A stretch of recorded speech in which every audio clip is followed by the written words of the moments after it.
Amen. Amen. Prions. Notre Père Céleste, nous avons chanté de vrais cantiques inspirés par le Saint-Esprit à des hommes. C'est l'expérience qu'ils ont vécue, qu'ils ont chanté. Comme nous pouvons dire, David a composé beaucoup de psaumes qui sont des cantiques en son temps. Merci de nous rassembler encore cet après-midi. Alors que le matin, nous avons parlé de ce que, Seigneur, ce message a un but très élevé. Préparer des hommes et les femmes pour le retour de Christ. C'est pour ça que Frère Franck pouvait dire que l'objet principal de sa prédication, c'est le retour de Christ. Et c'est vrai. Il n'y a pas un seul moment où il oublie Matthieu 25. C'est vrai, à l'heure actuelle, il se fait nuit noire parce que le temps du soir est passé. Et le cri va retentir. Voici l'époux, réveillez-vous tous et allez à sa rencontre. C'est là que la misère sera pour certains, la honte pour certains, mais une grande joie pour d'autres. Parce que ceux-là se seraient vraiment préparés.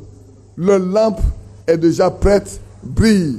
Non seulement cela, mais ils ont de l'huile aussi dans leur lampe. Et le chemin parcouru sera facile pour eux. Ils pourront rentrer dans la salle de noces avec l'époux. Seigneur, fais-nous grâce. Que personne ne perde ce privilège que tu donnes. Conduis nos cœurs dans la sainteté, dans la pureté, Père Céleste, parce que quand nous lisons dans Psaume chapitre 15, il dit, mais qui pourra monter à cette montagne-là? Oh Dieu, rends-nous intègres, rends-nous purs, rends-nous innocents, en tout, et garde-nous dans le creux de tes mains.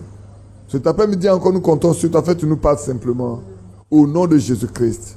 Relève les malades, console les affligés. Père, tu vois, nos frères et sœurs ont perdu des parents. Et notre frère également nous a dévancés. Oh, quelqu'un aurait pu dire, pourquoi est-ce qu'il est pas né maintenant? S'il était mort il y a 15, 20 ans en arrière, nous ne l'aurons pas connu. Parce que tu connais son état. Comme il t'appartient, il ne peut pas se perdre. Et tu as fait ta chose comme tu le veux, en ton temps. Gloire et honneur à toi. Prends tout en tes mains, conduis-nous. Et laisse-nous rester sous la conduite du Saint-Esprit. Au nom de Jésus-Christ. Amen. Amen. Donc le matin, je faisais un peu le commentaire de ce qui s'est passé avec nos frères. On a mis l'accent sur l'objectif, pour ne pas dire le but final, principal du message. Et comme nous le savons, le message nous ramène à la foi apostolique. Le message nous retourne à la Bible. C'est pour ça que ce matin, nous avons passé le temps à lire quelques versets et à nous interpeller nous-mêmes pour voir quel stade nous sommes parvenus. Et c'est vrai. Je vais laisser complètement les piliers du scellement de côté. On va prendre les deux éléments qui restent, deux ou trois qui restent dans les secs. Thierry, tu veux prendre la lettre circulaire de décembre 2011 là, où il y a le graphique des trois cercles là. Comme ça, voilà, on va terminer sur ces deux éléments qui restent. Il fait tellement chaud. Ceux qui sont derrière là-bas bientôt vont recevoir pleinement dans leur dos le soleil. On va se contenter de ces deux points-là. Ne pensez pas à ces deux points seulement qui... C'est ça, quand je dis se contenter, c'est pas vraiment se contenter. Hein. Parce que les choses de Dieu sont assez précises et claires. Comme nous savons que dans ce message, dans ce qui a été enseigné, on doit pouvoir avoir la foi pour être enlevé. Parce que tout est condensé dedans. La Bible nous a montré, la prédestination nous a montré, le péché originel nous a montré, la fin de l'ennemi nous a montré. Comment est-ce que Babylone va être? Et nous ne devons pas être dans Babylone, dans la confusion. Aujourd'hui, la confusion existe. Et dans les résumés que je lisais, je ne sais pas si c'est celui de 2000, 2017 ou 2016, Frère Frank disait, aujourd'hui, on est dans le mess age. Mess age en anglais, il a décomposé le message en 2 mots. Mess, qui veut dire confusion. Age, qui veut dire âge. Le message est devenu un temps de confusion. Frère Frank met de son vivant. Voilà pourquoi ceux qui parlaient de ce qui s'est passé dans les derniers jours étaient très tristes. Après avoir travaillé pendant plus de 60 ans et devant rentrer à la maison, en normalement il devait rentrer joyeux. Mais il était triste. Parce qu'il pense à toutes les églises. Quand il va dans une ville, il y a plus de combien d'églises du message. Donc ça fait plusieurs tendances, plusieurs manières de voir les choses. Et c'est compliqué. Plusieurs tendances, plusieurs voix. Et il y en a même qui ne se saluent pas. Peut-être prétendent être du message par le ciel. Ils ne se saluent pas. Ils ne peuvent pas se saluer. Comme je vous le disais ce matin, si le fait d'être en dissension avec un frère, avec quelqu'un d'autre, fait que votre sentiment change à son égard, vous avez un esprit qui n'est pas bon. Et ça, c'est clair. De sorte que celui qui est de Dieu, qui a les sentiments de Christ en lui, rien ne change. Bien au contraire, il va se soucier, il va prier pour celui qui croit être perdu. Lui, il croit que celui est perdu et que lui, il est sauvé. Alors prie pour celui que tu crois être perdu. Plie les genoux, intercède, et tu verras s'il est vraiment perdu, oui ou non.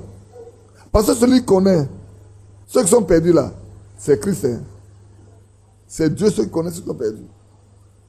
Donc, ne nous égosions pas si facilement pour dire, ils sont perdus. Moi, je suis sauvé.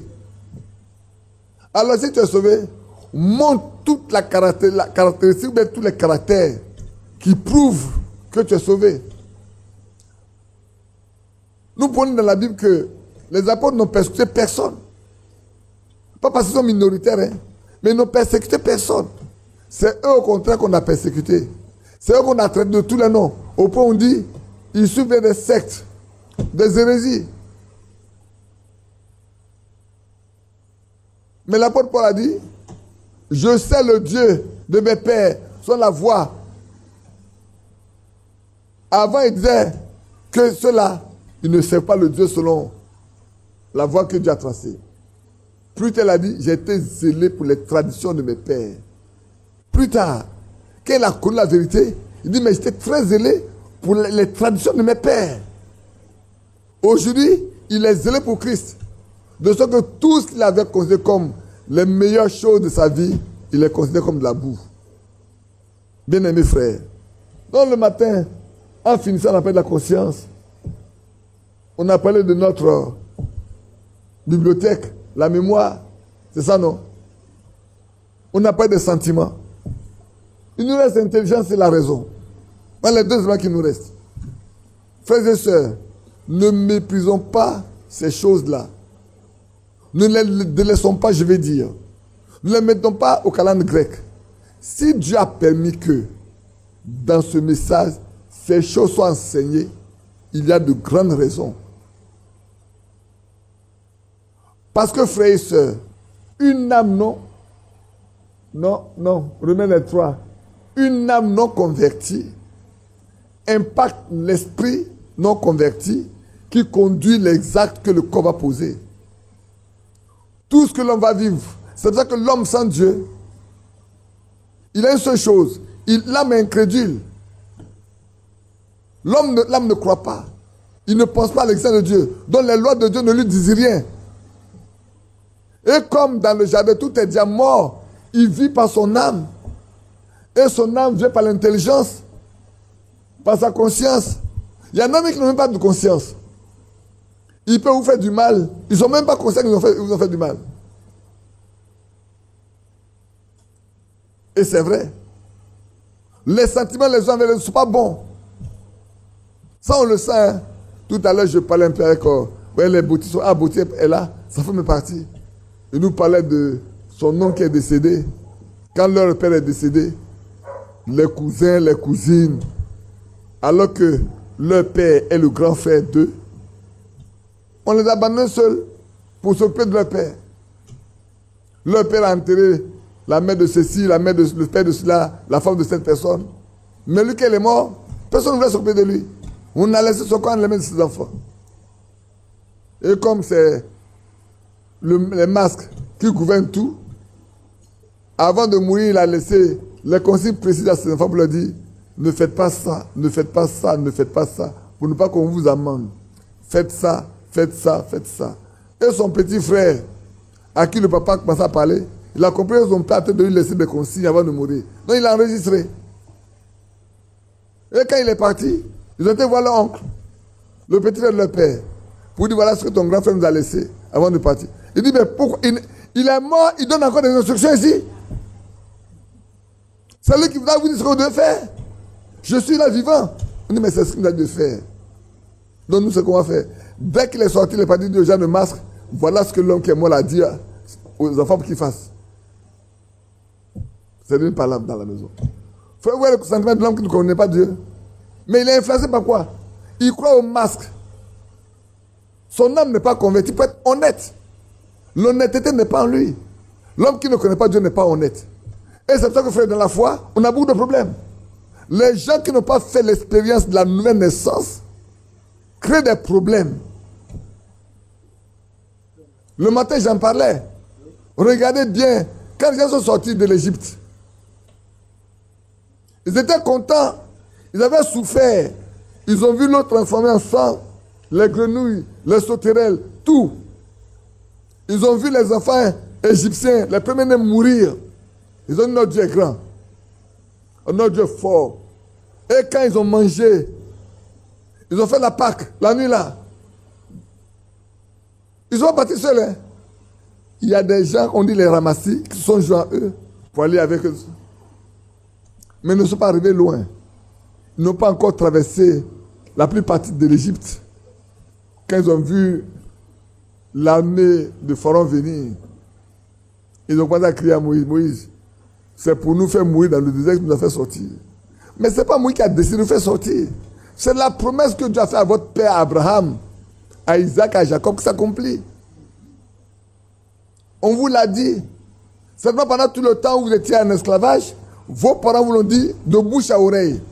Rien n'était écrit, mais on vous transmettait qu'il a dit à Abraham qu'un jour il va nous visiter, il va nous faire sortir. Il va nous visiter, il va nous faire sortir. Il va nous visiter, il va nous faire sortir. Et voilà à peine, on voit les Égyptiens et qu'on se met à mal. Et le Dieu qui les conduisait a fait une chose. Il a quitté devant eux, il est passé par derrière eux, et il a créé deux situations. Une situation qui est de la lumière pour le peuple d'Israël qui puisse avancer, et les Égyptiens de l'obscurité, en pleine obscurité. Ils ne peuvent pas avancer, ils ne peuvent pas se toucher. Jusqu'à la mer Rouge. Ils arrivent à la mer, ils disent, mais Moïse, c'est un piège. Voilà l'eau qui est devant nous, on va traverser comment? Mais Dieu sait, frère, écoutez-moi. Est-ce qu'il y a une seule chose qui existe que Dieu ne connaît pas? Est-ce qu'il y a une seule situation qui peut se produire sans que Dieu n'ait plus de dispositions auparavant? Écoutez-moi bien, frère. Nous pouvons connaître beaucoup de problèmes, beaucoup de difficultés. Mais si nous sommes à lui, sachez une chose. La solution se trouve entre ses mains. Mais ce n'est pas maintenant qu'il va les créer. Il les a créés avant la fondation du monde. Nous avons besoin de faire seulement confiance au Seigneur. Rien n'est catastrophique dans la vie d'un croyant. Rien n'est catastrophique dans la vie d'un croyant. Écoutez-moi bien. Là, je viens un peu sur quelque chose. Vendredi, on a prié pour les enfants. On a passé le temps à prier pour les enfants. Et je voulais même donner un sujet compris. Mais quand le frère Lada a commencé à prier, il a prié exactement comme moi, je voulais vous le donner pour prier. C'est pour ça que je ne t'ai pas donné. Les enfants. On peut avoir des enfants qui sont dans de mauvaises postures, dans de mauvaises situations. Quand ils étaient petits, on avait le contrôle sur eux. on pouvait les diriger, on pouvait les conduire. Mais quand ils grandissent en dehors, vous ne pouvez rien maîtriser. Vous ne pourrez rien maîtriser. S'il va être sournois, vous ne saurez même pas comment vivre. Vous ne le saurez pas. Le jour où vous le saurez, c'est déjà même gâté. Mais je vais vous poser une question. Dieu ne les a pas vus. Même avant qu'ils ne naissent, avant qu'ils ne soient dans votre ventre, Dieu connaît le parcours qu'ils auront. Avant qu'ils ne soient conçus dans le sein de leur mère, leur parcours, Dieu le sait. Ayons confiance au Seigneur, frères et sœurs. Souvent même, c'est nos comportements qui ont jeté les enfants dehors. Quand on les a vus vivre de manière très très sale, on a commencé à les brimer. Moi, je regrette une seule chose, des actes que j'ai posés par rapport à Nathanaël. Quand je l'ai vu mal faire au début. Mais hier, vendredi, quand on a prié, j'ai confessé devant le Seigneur. Je me suis mal conduit avec mon fils. J'ai mal fait. Je me suis pas mis d'abord à genoux. Je pensais qu'il pouvait traiter le problème comme je veux le faire. Aujourd'hui, je peux dire, Seigneur, je me suis mal conduit. Je le dis. Mais est-ce que Dieu ne sait pas le chemin qu'il allait suivre? C'est moi qui ne savais pas. Mais Dieu le sait. Si j'ai confiance en Dieu, il va régler. Oui, frère. Oui. Personne d'entre nous ne peut libérer son fils s'il vit mal.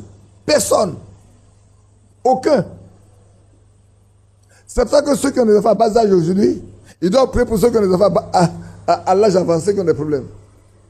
Pour que quand les autres vont grandir, eux qui ont vu des problèmes apparaître, les autres aussi qui ont traversé ça, c'est pas pareil de donner des conseils aux parents. Hein. Laissez vos conseils aux parents là. Laissez ça. Priez seulement à genoux. Restez à genoux, priez pour ceux qui ont des problèmes aujourd'hui. Et c'est vrai. Donc, les ramassis sont joints. Et devant la mer Rouge, ils ont commencé déjà à se plaindre, à murmurer. Frère Manon m'a prêché le message. Pourquoi crier? Parle. Pourquoi tous ces cris-là? Est-ce que je suis un Dieu à esprit? Quel mot je peux employer? Un Dieu incapable? Mais parle simplement. Passe devant le peuple. Prends ta verge. Mets ça là. Et ordonne. Parle simplement. Jusqu'au matin, Dieu a créé un pot. Quand je regarde, je m'imagine quelle était la joie des Hébreux. Moïse a dit une chose. Ces Égyptiens que vous voyez là, vous ne les verrez plus. En d'autres termes, même s'ils retournent en Égypte, ceux-là, vous ne les verrez plus. Frère, quand un homme est dans la main de Dieu et qu'il parle, comprenez que ce n'est pas lui qui parle, c'est Dieu qui parle. Il dit, ces Égyptiens-là, vous ne les verrez plus. Le peuple a avancé. Ils avaient des bœufs, hein? Ils avaient beaucoup de brebis, ils avaient beaucoup de bétail. Et ça m'a toujours surpris que dans le désert, ils demandent la viande. Mais ils n'ont jamais voulu tuer une seule brebis, ni un seul bœuf pour manger. Ils demandent la viande à Dieu. Pourtant, ils ont des brebis. Ils ont tout le bétail. Et ils demandent la viande à Dieu. Frère, vous voyez comment le cœur de l'homme est mauvais? Vous avez tout ce qu'il faut manger, mais vous ne voulez pas les tuer. Vous demandez là. Dieu vous a. Il a encore. Peut-être que ça, on n'avait pas connu beaucoup la caille. Hein. On n'avait pas aimé la caille. Mais on dit Dieu a pourvu à la caille jusqu'à 1,20 m de hauteur, tout autour. Quand ils sont sortis, il y a la viande partout. Les oiseaux n'ont pas volé, les ont ramassés. Ils ont mangé ça dans leurs dents. L'homme est méchant. L'homme que Dieu a créé là, il est méchant. Hein? C'est pour ça que je me dis le cœur de l'homme est mauvais par-dessus tout. Qui peut le connaître?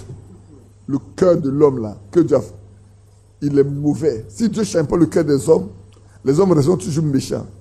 Et j'aime bien cette phrase de mon frère Somo Célestin, il dit, si l'homme était Dieu, l'homme ne vivrait pas. Si l'homme était Dieu là, l'homme ne vivrait pas. Hein? Il allait tuer tout le monde en un seul jour. En un seul jour, tout le monde allait mourir. Mais Dieu a dit à Moïse, retire-toi de ce peuple-là. Et je les exterminer, je ferai de toi un grand peuple. Il dit non, non, non. Il ne faut pas faire ça. Souvent quand je regarde comment Dieu se conduit avec ses prophètes, ses serviteurs. Je dis, mais Dieu se met au niveau de l'homme. Pour parler avec l'homme. Pour négocier avec l'homme.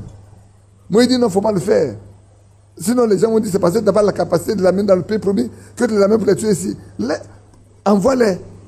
Il dit, bon, comme tu veux, je ne serai pas avec toi, hein, mais il faut aller. Parce que si mon ange est avec toi là, ça ne sera pas bon. Il dit, mais si tu ne vas pas là, nous, on ne va pas partir. On ne connaît pas le chemin. Et puis il dit, bon, je vais aller avec vous. Quand Moïse a fini de négocier avec, Moïse négocie avec Dieu comme il négociait un homme. Dieu dit, bon, j'ai compris, on va aller ensemble. Et je vois Myriam à la sortie là, quand ils ont regardé par derrière, que tous les Égyptiens, cette grande armée qui les poursuivait, ont été noyés entièrement. Je la vois avec son tambourin, les autres femmes. La poussière se levait comme ça, sur la plage. Les hommes étaient là, étaient contents. Notre Dieu est grand, notre Dieu est fort. Pas loin, ils ont soif. Est-ce que le Dieu qui les amène dans le désert, c'est pas qu'ils vont avoir soif? Mais demandons ce qu'on doit demander simplement à Dieu. On n'a pas besoin de murmurer. Ils se sont mis à se murmurer, à s'en plaindre, à s'en prendre à Moïse et à Aaron. Dieu leur a donné de l'eau. Par le rocher qui les suivait. Ils étaient contents. On dit même les animaux ont bu. Hein. Allez-y, lis. Même les animaux ont bu. Tout le monde était content. Ils ont rempli leurs outres et puis ils ont pris la route. La deuxième fois, frère, sois un chrétien d'ailleurs. Je vous dis pourquoi ils disent sois un chrétien. Sois un chrétien, je vous le dis tout de suite. La deuxième fois, ils ont encore soif. Mais vous avez vu que Dieu, il a pu avoir besoin la fois dernière. Qu'est-ce qui vous empêche pour dire Moïse? Approche le Seigneur, on a un peu soif. Dis-lui s'il peut nous donner un peu d'eau. Là où il n'y a pas d'eau, Dieu peut créer de l'eau. Souvenez-vous que quand les Joram sont partis en guerre avec, je ne sais pas, Josaphat, Dieu a raison, hein, Josaphat aussi, il suit toutes les mauvaises voies. Hein. Il craint Dieu, mais il suit les mauvaises voies. Et puis, je crois que c'est Élie ou Élisée, ça doit être Élie, si je ne me trompe pas. Ils avaient quelqu'un qui dit, Élie est là, allons le voir. Il dit, c'est pas à cause de Josaphat, moi je ne vous ai même pas regardé. Envoyez-moi un jeu de harpe. Et quand on a commencé à jouer la harpe, l'esprit est descendu sur lui. Il a dit, allez là, creusez, vous aurez de l'eau. Vous voyez comment Dieu fait? Dieu fait de grandes choses. Hein? Est-ce que cela ne peut pas dire à Moïse, pardon, on a un peu soif. Les outres là sont devenus vides. Il faut demander au Seigneur de nous donner un peu d'eau à boire. Non, l'homme ne s'est pas demandé. Et puis il y en a qui aiment donner des ordres à Dieu. Frère, personne ne peut et n'a le droit de donner l'ordre à Dieu. C'est lui qui doit nous donner des ordres. Soumettons-nous à lui, soumettons-nous complètement à Dieu. Restons sous la puissante main de Dieu et nous aurons la victoire. Donc revenons encore, il dit, qu'est-ce qu'il a dit? J'ai dit, craignons Dieu, hein, frère. Nous devons craindre Dieu. Il n'est pas notre ami. Il s'est fait père pour nous. Il s'est fait sauveur pour nous. Il s'est fait intercesseur pour nous. Il s'est fait rédempteur pour nous. Il a tout laissé pour ça, à cause de toi et moi. Mettons-nous en bas. Restons simples et humbles. Quand moi je vois la vie de l'apôtre Paul, je dis, mais Dieu il est bon. Dieu peut te laisser sur une voie, et puis plus tard, il va te ramener. Et c'est vrai. Mais ceux qui sont en lui, ceux qui ne sont pas lui, vont s'égarer. Ceux qui sont en lui ne se gareront jamais. Ça, c'est, on peut parler comme les mathématiciens, non?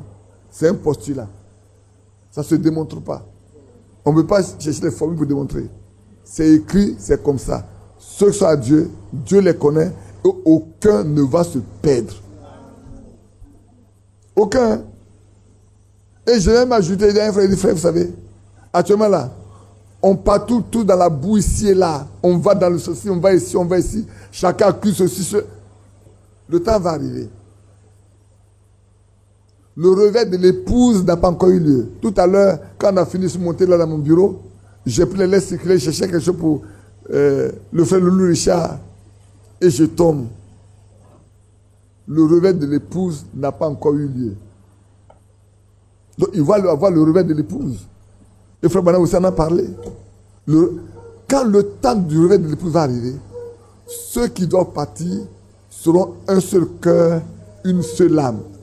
Ils vont se retrouver tous ensemble, dans le même lieu, ceux qui sont dans la même ville, de ville en ville, de village en village. Ils ne vont plus se disperser, ils seront ceux pour partager les mêmes nourritures, pour partager les mêmes expériences.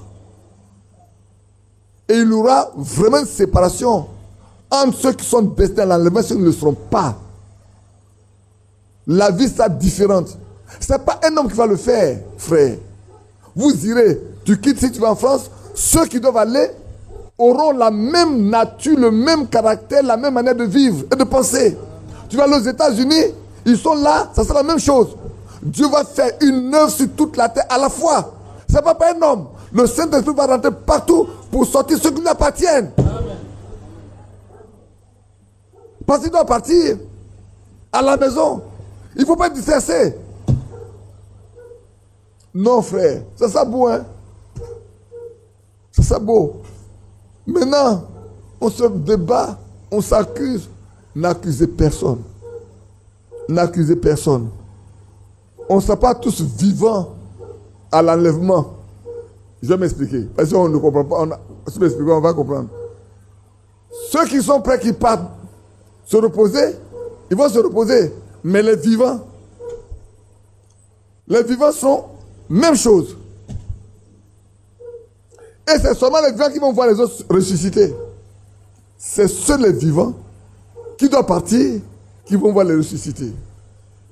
Parce que c'est pas un truc qui va passer 1 heure, 2 heures, 3 heures avec vous sur la terre. C'est pas pour ça. Hein? Quand ils sortent des tombeaux, c'est pour partir. Il faut que vous les voyez et que la transformation ait lieu pour partir ensemble. De sorte que 2 personnes marchent comme ça, l'autre disparaît tout de suite. Lui l'a vu. Comme tout à l'heure, je parlais d'Élie et chaud de Élisée Giazi. Ce que Élisée voit là, Giazi ne voyait pas. Ce que Élisée pouvait voir, Giazi ne voyait pas. Ce que Paul sur le chemin a entendu là. Bon, quand on lit après, il y a 2 déclarations qui sont faites. C'est faux?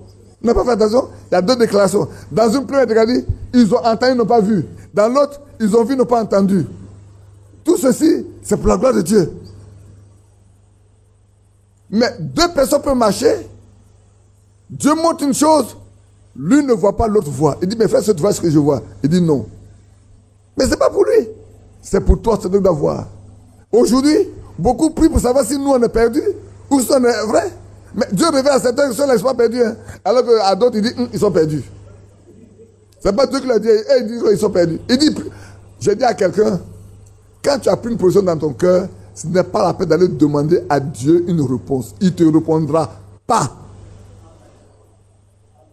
Quand tu as pris dans ton cœur une résolution là, il ne faut pas aller demander à Dieu. C'est une tentation. Dieu ne va pas te répondre. Mais quand tu es troublé, tu sais que faire et que tu cherches la vérité, que tu vas à ses pieds, il va te parler. Parce que tu es honnête, tu es troublé, tu ne sais que faire, tu ne sais pas quoi faire et tu ne veux pas rester dans le doute. Alors tu lui parles. Simplement, il va te tracer le chemin lui-même. Que Dieu nous bénisse. Donc quand on revient à notre chemin, ce n'est pas notre chemin, c'est le chemin que Dieu a donné aux croyants du message pour savoir comment vivre, pour éviter les pièges du diable.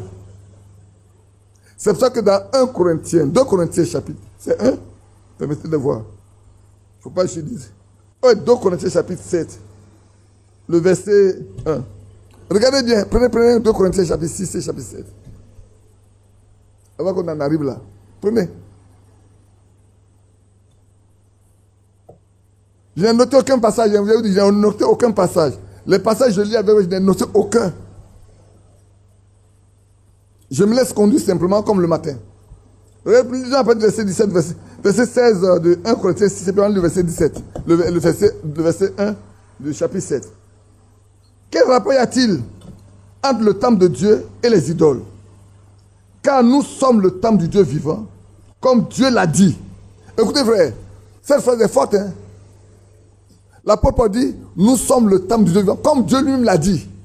Ce n'est pas un homme qui a dit que vous êtes le temple de... C'est Dieu qui a déclaré que vous êtes son tabernacle. Dieu n'habite pas des choses faites de main d'homme.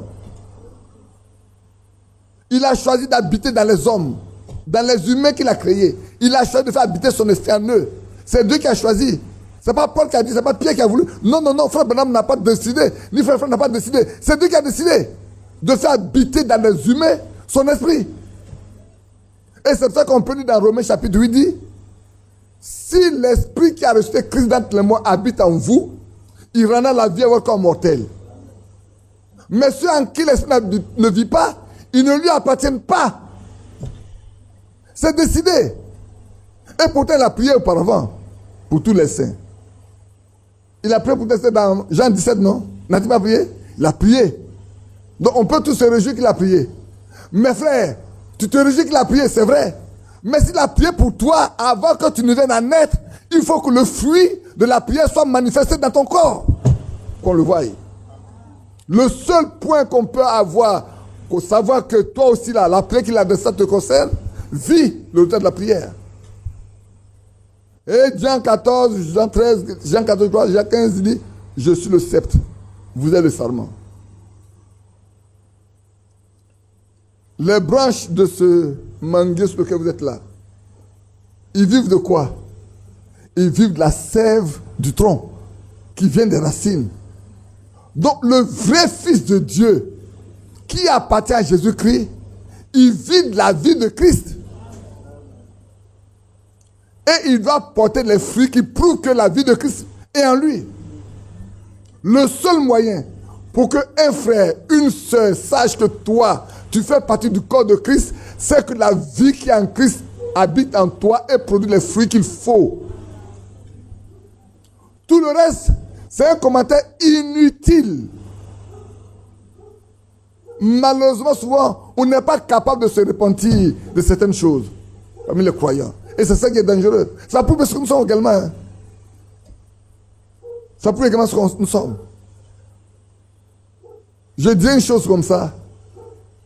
Dans mon dernier voyage, j'ai rencontré quelqu'un qui me disait qu'il y a des frères au milieu de nous, des frères qui, quand on était ensemble, qui avaient des réunions tous les samedis avec les religieux. Tous les samedis, ils avaient des réunions avec les religieux. Je dis, tu dis? Il dit, mais papa, tous les samedis, j'étais dans tel lieu, tous les samedis, ces gens-là vont prier avec les religieux. Je dis, mais on vivait dans quel monde alors? On vivait dans quel monde? Frère, on vivait dans quel monde? Dit qu'on a quitté la religion pour venir dans ce que Dieu a fait, qu'on a vu. Et encore se mettre avec les autres pour prier. Mais on vivait dans quel monde? On a été trompé pendant tout le temps. Par des gens à qui on a fait, confiance. Mais c'est grave. Nous, on n'a pas vu. Mais Dieu a vu. Nous, on n'a pas vu, mais Dieu a vu. Cela aussi est écrit. Cela aussi est écrit. Hein. Alors, donc, revenons à notre schéma. Ah, on n'a pas fini. On n'a pas fini. Tu as raison, frère. Il dit Dieu, j'habiterai et je marcherai au milieu de... Dieu prend l'engagement. Frère, écoutez bien. Je reprends. Quel rapport y a-t-il entre le temple de Dieu et les idoles? Car nous sommes le temple du Dieu vivant. Comme Dieu l'a dit, j'habiterai et je marcherai au milieu d'eux. Je serai leur Dieu et ils seront mon peuple. Amen. Alléluia.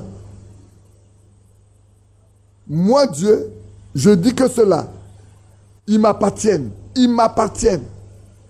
On a lu dans 2 Timothée tout à l'heure, le Seigneur connaît ceux qui lui appartiennent. Et il dit, ils m'appartiennent. C'est lui qui a déclaré. Est-ce qu'il peut laisser l'ennemi prendre leur vie ou les dérouter? Non. Il dit, je marcherai, j'habiterai et je marcherai au milieu d'eux. Ils sont mon peuple. Oh, c'est beau, hein, frère. C'est tellement merveilleux quand on peut entendre Dieu dire, voici mon peuple. Moi, ils m'appartiennent. Non, ils n'appartiennent pas à quelqu'un d'autre. Hein. Et il poursuit. C'est pourquoi, sortez du milieu d'eux. Le message est venu pour nous dire de sortir du milieu de la confusion. Malheureusement, on a marché des pieds, des deux pieds. On a cloché des deux pieds. Eh bien oui, c'est doux de dormir comme ça. Ah, oui. Eh bien oui, il a rêvé par lui chose à Sini. Mais c'est dans le village de maman là.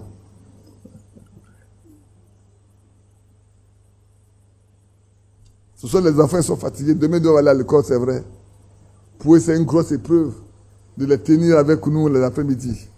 Vous savez, la fois dernière, une fois, le frère Guy de Libreville m'a appelé un après-midi. J'ai dit, frère Guy, je fais 2 réunions les dimanches. Il dit, quoi? Tu fais 2 réunions les dimanches? J'ai dit oui. Il dit, mais moi, quand je fais la réunion du matin, là, je suis fatigué. Toi, tu en fais et le matin et le soir. J'ai dit, oui, je fais le matin et le soir.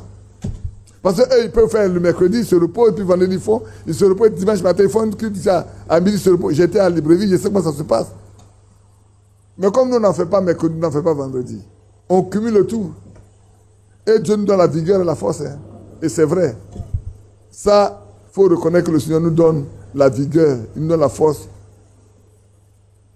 pour ce qu'on fait. Et avec l'énergie qu'il faut, il nous accorde tout ce qu'il faut pour aller. Comme ces vieux frères, quand ils se tiennent ici le matin et le soir, ce sont mes jeunes frères. Alors. C'est vrai. Revenons ici. C'est pourquoi sortez du milieu d'eux et séparez-vous. Dit le Seigneur. Frère, la séparation, ce n'est pas la division. Hein. Être séparé, ce n'est pas la division. Quand on divise là, on prend et on s'en va. Mais quand on se sépare, je ne me trouve pas dans ce que vous faites là. Je me mets à côté. Je vais seul, je vais faire ce que j'ai à faire. Parce que je ne vois pas. Je me sépare de vous. Et ici, il dit, séparez-vous. Quittez ces lieux. Tout ce qui n'est pas biblique là, abandonnez ça. Sortez de là. Dieu n'est pas dans ce qui n'est pas biblique. Dieu n'est jamais dans ce qui n'est pas biblique. Dieu n'est jamais dans ce qui n'est pas sa parole. Dieu, il est attaché à sa parole. Un point, c'est tout. Si la parole de Dieu n'est pas quelque part comme il se doit, n'y allez pas. N'y allez pas. Hein? N'y allez pas. Je n'ai pas envie de parler encore de la retransmission. Badiou a envoyé, j'ai envoyé sa chose. Il y a des frères qui ont proposé ça, frère Franck. C'est les mêmes qui sont en train de conduire ça encore aujourd'hui. Ils ont fait une vidéo qu'on a. Comment ils envoient ça, frère Franck et tout. On sait. Au moins, j'ai discuté avec Badou, avec des frères, des jeunes frères, qui étaient les cadets là. Qui sont venus. Il dit, mais est-ce qu'on n'a pas vu que Jéthro, le beau-père de Moïse, a fait des propositions à Moïse? Et Moïse a accepté? Est-ce que Dieu n'a pas accepté ça? J'ai dit, Dieu a accepté ça. Combien d'épreuves n'ont pas envoyé à Moïse? Quand il n'y avait pas des chefs de 5, de 1000, de 100, de quoi là, Moïse était seul, il partait consulter Dieu. Il n'y avait pas de problème.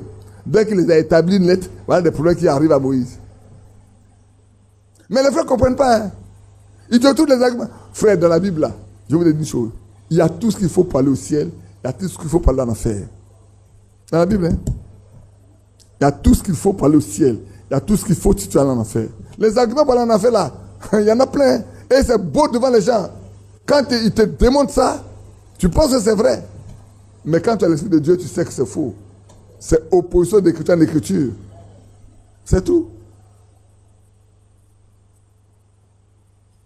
Donc, ici, séparez-vous, dit le Seigneur.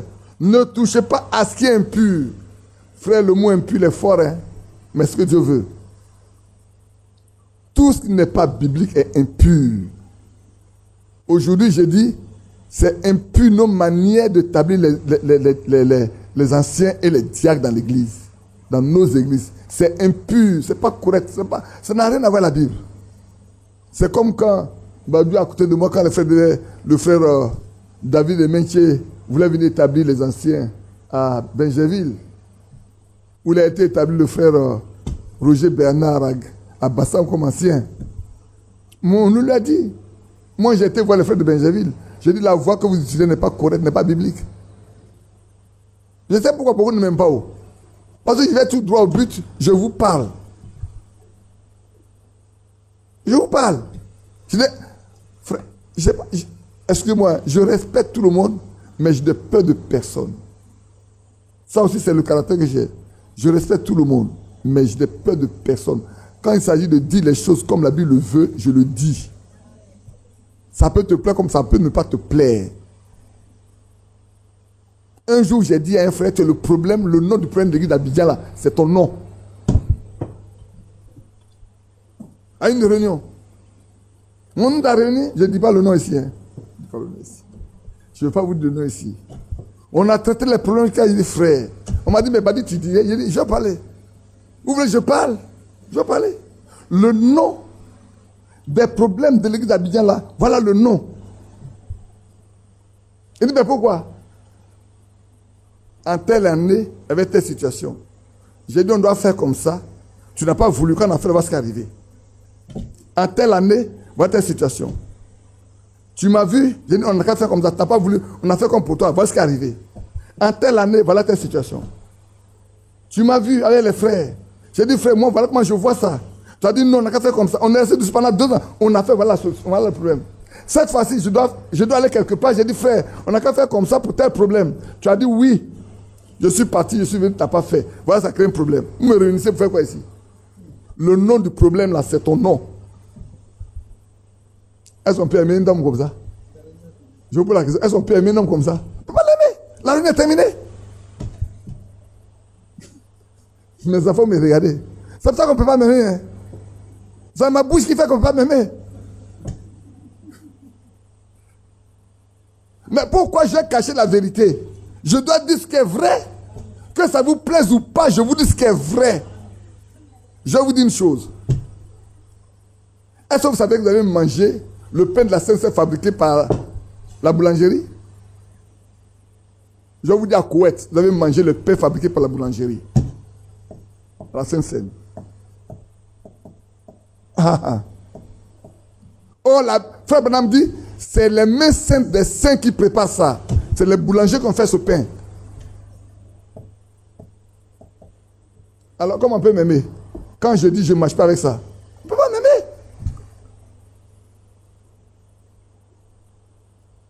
On ne peut pas aimer Badi parce qu'il n'est pas d'accord avec ce qui se fait, qui n'est pas pur. La Bible dit, sortez de tout ce qui est impur. Je ne veux pas donner dans ce qui est impur quand je connais ce qui est pur. Il n'y a pas de le nom de quelqu'un. Hein. J'ai dit, vous avez mangé le pain. Saint-Saint, le votre pain, vous avez mangé là. C'est fait par les boulangers. Allez demander à Kone. Kone, il est vivant. Kouma est mort. C'est moi qui lui ai appris comment faire le pain de la Sainte-Seine. Quand j'ai posé la question, ils ont dit oui.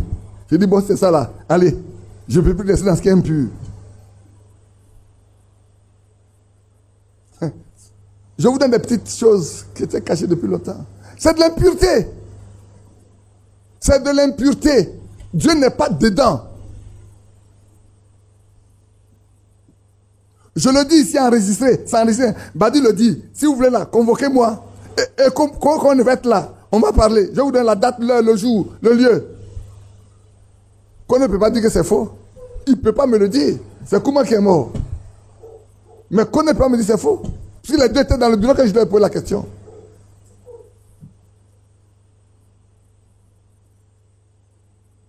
Votre pain de la Sainte-Seine de décembre de 2019 avec l'huile, avec le sel, c'est fait par les mains des boulangers. Regarde comment mon fils là-bas me regarde. Vous qui continuez de manger le pain de la Sainte-Seine, regardez bien d'où ça vient. Demandez-leur d'où ça vient. Ils le font avec les boulangers. Je ne crois pas qu'ils ont arrêté depuis ce matin. Hein. Demandez-leur si c'est faux. Demandez à Kone si c'est faux. Ils font le pain là avec les boulangers. C'est impur. Ne touchez pas ce qui est impur. Sortez du milieu d'eux. Mon garçon, tu me regardes. Tu as mangé jusqu'à ce que tu viennes ici cette année. Hein.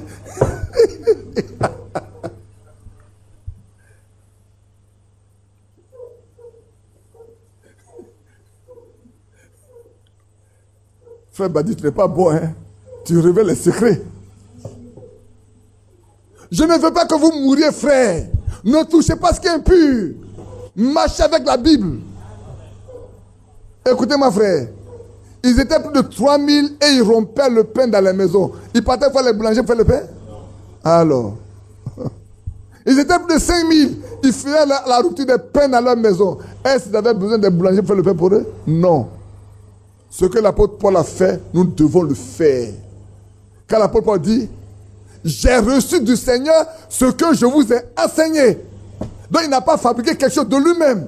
C'est par le Saint-Esprit qu'il a été instruit. Il n'a pas marché avec le Seigneur quand il était vivant sur la terre. Mais quand il est parti, le Saint-Esprit s'est révélé à Paul pour lui dire, voilà comment la Sainte Seine a été faite le premier jour. Sinon l'apôtre Paul serait un menteur. En vous disant, j'ai reçu du Seigneur ce que vous enseignez.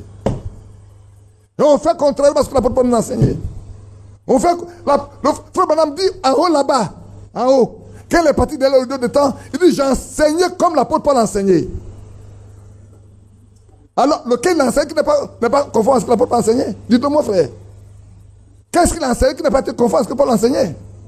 Et si devant l'ange en haut, il avait dit, j'ai enseigné comme Paul a enseigné. Il dit donc, si ceux de Paul rentrent, les miens rentreront aussi. Alléluia. Et nous voulons faire ce que l'apôtre Paul n'a pas fait. Vous me demandez de suivre ça. Je ne peux pas être là comptable de ça devant Dieu. Je ne peux que me désolidariser. Ne touchez pas ce qui est impur. C'est l'âme inconvertie qui fait ça. C'est ce dont l'âme n'est pas convertie là, ce qu'il faut ça. C'est la religion.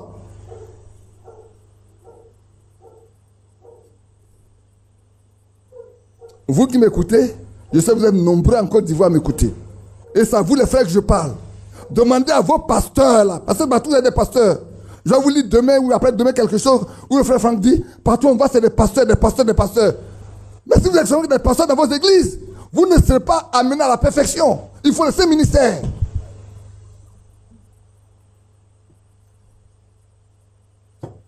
Oui, c'est vrai. Oh, vous me dit, il y a beaucoup qui prêchent. Mais donnez-moi le ministère de chacun d'eux.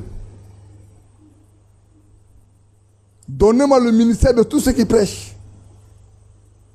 Frère Manon m'a dit, si quelqu'un n'a pas fait l'expérience du buisson ardent, il n'est pas possible de monter sur un podium pour parler de Dieu. Tout ça on le lit, hein. On le lit. Mais on n'est pas consciencieux qu'un jour on sera jugé pour ça. À moins qu'on soit des vrais incrédules. Que Dieu ait pitié de nous. Ne touchez pas ce qui est impur. Et je vous accueillerai.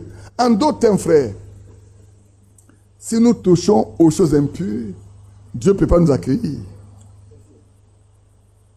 Ne touchez pas ce qui est impur et je vous accueillerai. Mais si vous touchez à ce qui est impur, je ne peux pas vous accueillir. Parce que moi, je suis saint.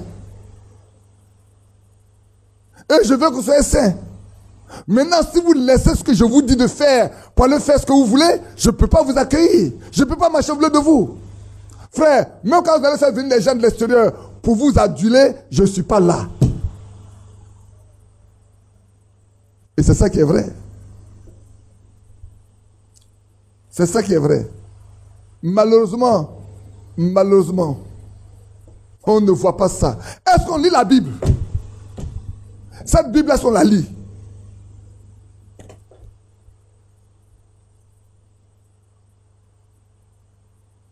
Je vous accueille, je sais pour vous un père. Vous serez pour moi des fils et des filles. Dit le Seigneur, Dieu Tout-Puissant. Frère, quand le Dieu Tout-Puissant a parlé, les oiseaux se taisent, les animaux se taisent, les hommes doivent se taire. Oui, quand Dieu parle, toute la nature se tait. Mais c'est l'homme qui est orgueilleux qui parle. Au verset chapitre 7, le verset 1. Ayant donc de telles promesses.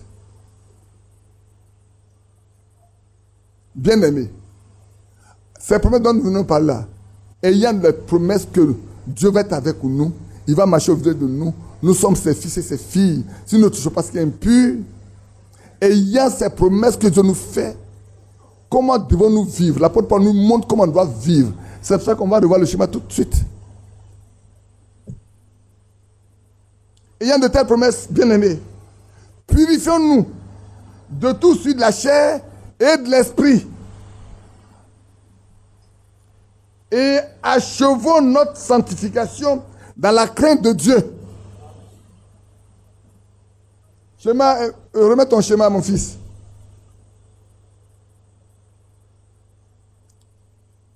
L'âme inconvertie amène l'esprit inconverti et le corps inconverti vit dans le péché.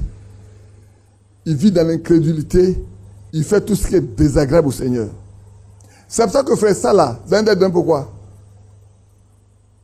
On est resté sur un aspect seulement de ce schéma global là. Vous savez sur quoi on est resté? Qui sait sur quoi on est resté? Si vous ne savez pas, je vais vous le dire. On est resté sur l'onction. Vous comprenez ce que je veux dire? On est resté sur le fait que quand le Saint-Esprit vient, il peut ouer dans la deuxième sphère pour amener à faire beaucoup de choses alors que l'âme n'est pas convertie. Ça arrive, non? Voilà où on est restés tous. Mais le fondement véritable là, on a oublié. Oui, l'Esprit peut venir et ouer n'importe quelle personne dans la deuxième sphère pour faire beaucoup de choses. Même quand l'âme n'est pas sauvée. Mais moi, ce n'est pas ça qui m'intéresse. C'est comment le corps doit être influencé pour que nous n'ayons plus de souillure dans notre vie. Et cela n'est possible que si notre âme est convertie. L'âme soumise à Dieu, il se laisse conduire par l'Esprit de Dieu, alors toutes les portes de sortie, de contact de l'Esprit doivent être purifiées. Purifions-nous de tout sur la chair de l'Esprit. Tout ce qui peut suivre votre esprit, demandez au Seigneur de vous en débarrasser. Parce que l'âme n'a qu'une seule porte, où elle croit, où elle est incrédule. Où elle croit, où elle est incrédule. Même quand Frère Franck parlait de ça, il a parlé seulement de l'onction. De la partie que Frère Branham a parlé, où c'est la première partie. Il y a l'onction qui arrive. On fait tout, et puis les parties, on est seulement ça. Allez le relire ici. Si vous lisez, venez me dire. Je l'ai lu plusieurs fois. Mais ce qui m'intéresse ici, ce n'est pas que l'Esprit vient ou c'est pas ça qui m'intéresse. Je prie que, avant que vous ne fassiez quoi que ce soit, qu'un don ne vous soit donné, que votre âme soit déjà entre les mains du Seigneur. Oui, Frère Badou me l'a dit. Il dit, dans les zones du temps de la fin, Frère Badou m'a parlé des 3 sphères qui sont le corps, l'esprit et l'âme. Et il a souligné que les personnes peuvent recevoir le Saint-Esprit dans la deuxième sphère sans toutefois être sauvées et nées de nouveau dans l'âme.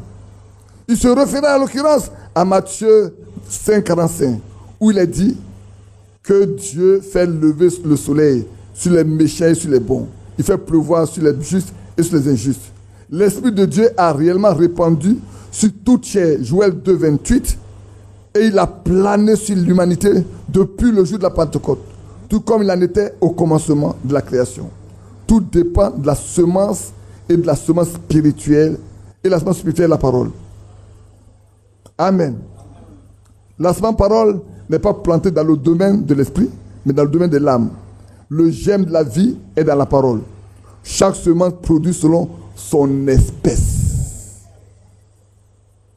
C'est pour ça que ce qui m'intéresse, c'est qu'est-ce qui est dans là, le rouge de la lame. Quand ça est converti, frère, je vais vous faire rire. Vous ne pouvez pas le changer. Avant la fondation du monde, pour ceux qui doivent vivre la vie de Dieu, Dieu a déjà planté la semence en ce lieu-là. Sa semence est déjà dedans. Nous ne faisons que jeter le filet pour attraper toutes sortes de poissons. Et lui qui est le propriétaire de la pêche, il fera le tri au commencement. Mais nous sommes obligés d'enseigner. Nous sommes tenus de vous enseigner ça. Pour vous dire, frère, ce qui importe, l'apôtre Paul dit, tout celui de la chair et de l'esprit doit vous quitter et vous devez être sanctifiés. La vraie sanctification vient du Saint-Esprit, frère.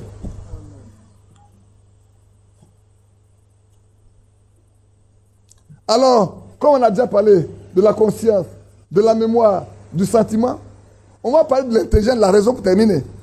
Quelle heure là? Je vais pas aller très loin aujourd'hui. Hein. À 17h ou 17h15, je vais vous laisser aller vous reposer un peu. Hein? Parce que hier, nous, on est resté dans un lieu avec les frères, là, c'était très très chaud. Ils ont un petit temple, c'est vrai. Vous savez, même le plancher n'est pas... Il n'y a pas de pavé, il n'y a pas de ciment sur le plancher, hein, c'est le sable. Ils ont juste édifié quelque chose dans lequel ils se réunissent pour prier. Même le sol n'est pas cimenté. Et quand on devait rentrer à 14 h, j'ai garé la voiture sous l'arbre à côté. Badou dit, j'ai dit, mais on va aller, Badou dit, arrêtez-nous un peu ici pour prendre un peu de fraîcheur avant de rentrer dedans.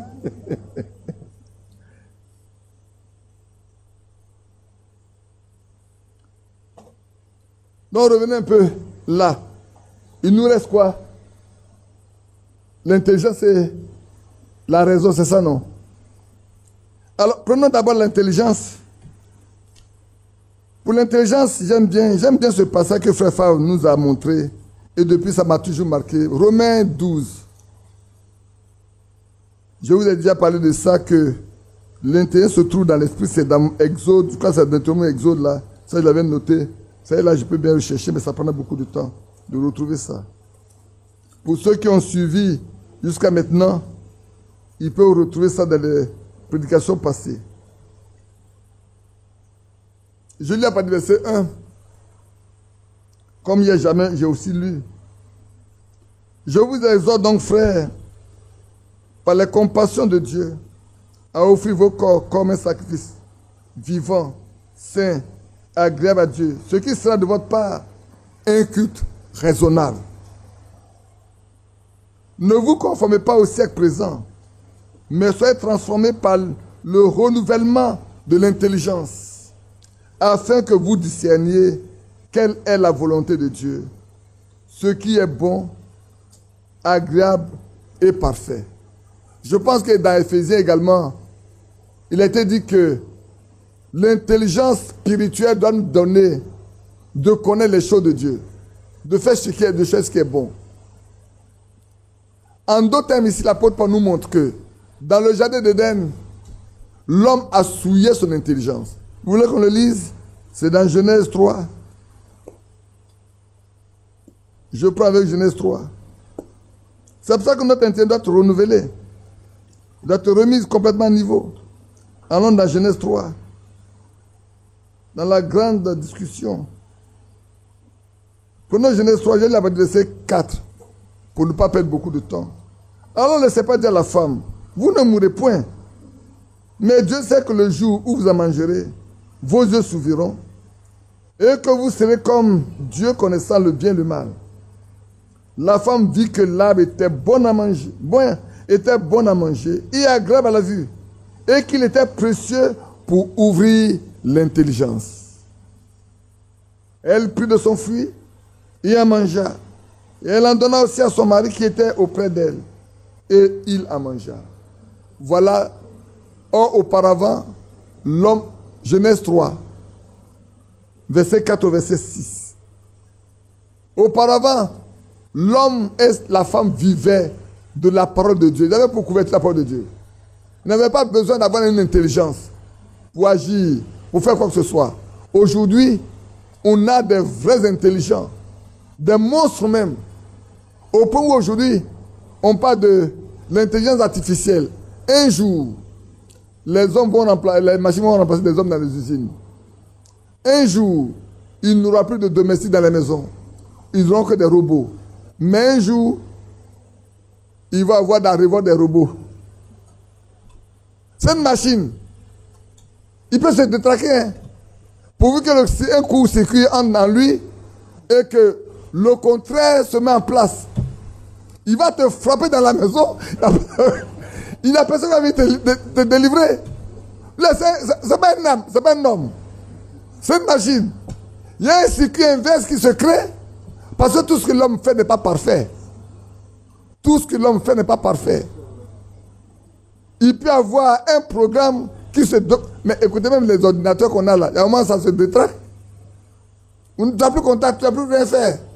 Aujourd'hui, le monde souffre. Dès qu'un ordinateur principal se met en panne, tout le monde est paralysé. Le monde entier est paralysé. Et là, les gens n'ont plus. Il faut vouloir courir jusqu'à ce que... Ah, ça marche. Mais un jour, ça ne marchera plus.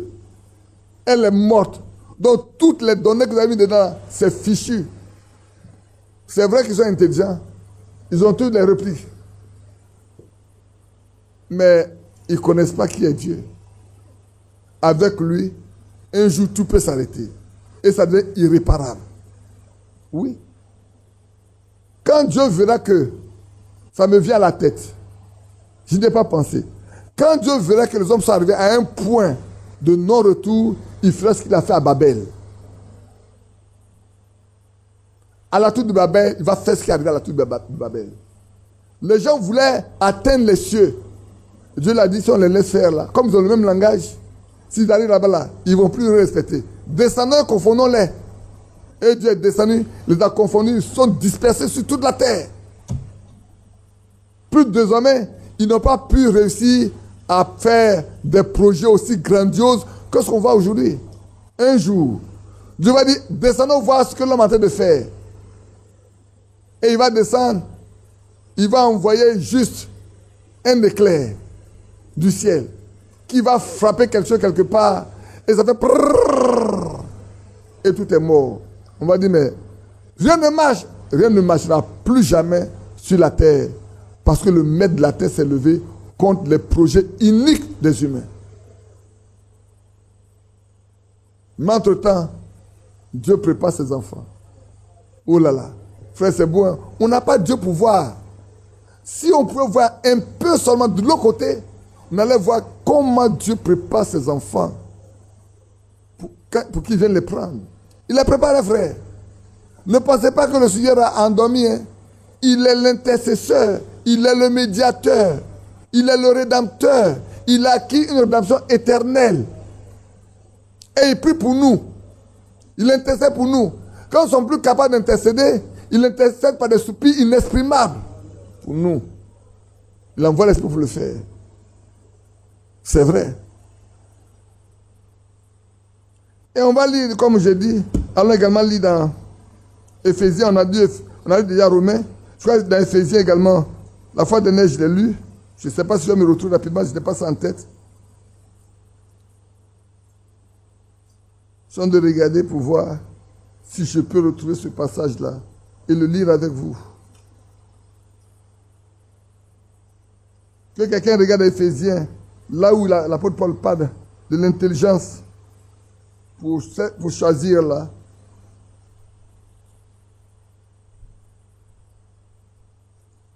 À moins que ça soit dans Philippiens. Regardez Éphésiens, j'ai l'impression que c'est d'Éphésiens, souvent on peut se tromper. On peut regarder dans Philippiens également pour voir.